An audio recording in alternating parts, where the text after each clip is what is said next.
every brand has a beginning. Most people only know the ending.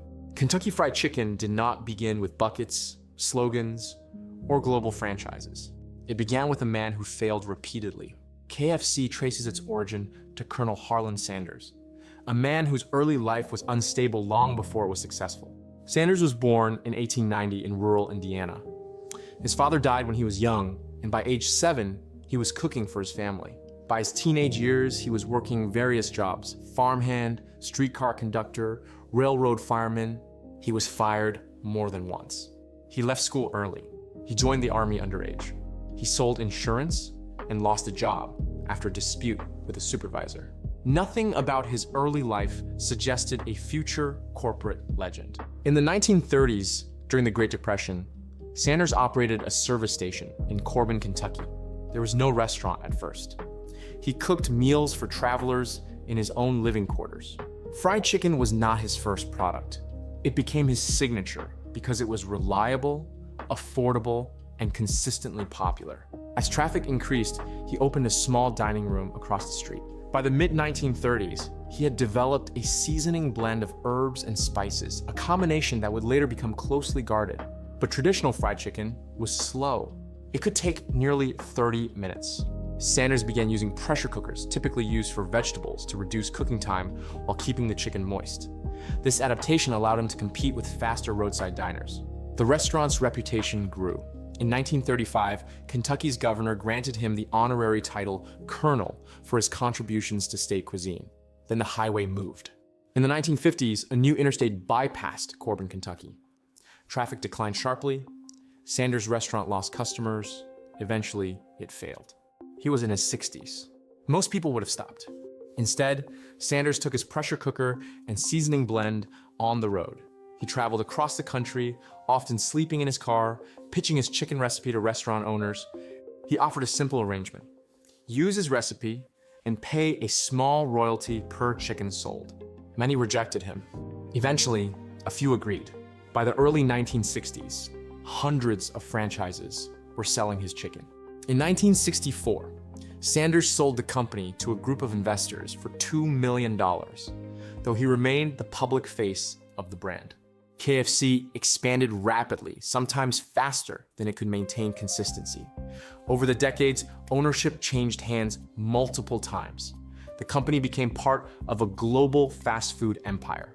Success did not make Sanders easy to work with. Long before franchising, Sanders' roadside operation was marked by conflict. At one point, a dispute with a competing station escalated into violence. Gunfire was exchanged. One person was killed. Sanders survived and continued operating. The episode revealed a volatile environment surrounding early roadside commerce. His reputation was not only built on cooking, but on stubbornness, territorial disputes, and an unwillingness to compromise. Even during expansion, Sanders remained deeply protective of his recipe and the way his chicken was prepared. He personally inspected franchise locations, sometimes unannounced, criticizing deviations from his method. Some respected him, others found him difficult. Financial security also arrived later than the brand's reputation suggested. After the Corbin closure, his social security check was one of his few reliable incomes. The future face of a global chain, traveling between uncertain opportunities, franchising created growth, but also inconsistency. Rapid expansion created tension between growth and product integrity, a tension that would continue long after he sold the company. The 1964 sale provided financial stability, but it also marked a loss of control. Corporate leadership introduced operational changes. Sanders became increasingly vocal. He criticized cost-cutting decisions and products that carried his name without reflecting his standards. Publicly, the image remained warm. Privately, there was frustration. He became a symbol, more than an owner, attending events, appearing in advertisements, reinforcing the persona that audiences recognized. The white suit, the bow tie. The image helped create continuity even as the business evolved beyond his direct influence. The brand grew larger than the man who began it. But the earlier instability, the arguments, the financial uncertainty, the long drives between uncertain opportunities remained part of the foundation. The story did not move cleanly from failure to success.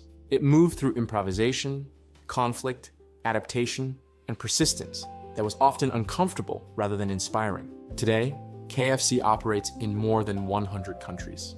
But its beginning was not corporate. It was a struggling roadside operator, adapting to economic shifts, improvising through technological change, and navigating personal setbacks. It was not polished. It was persistence under pressure, literal, and financial. The brand feels inevitable now. The beginning was smaller, harder, less certain.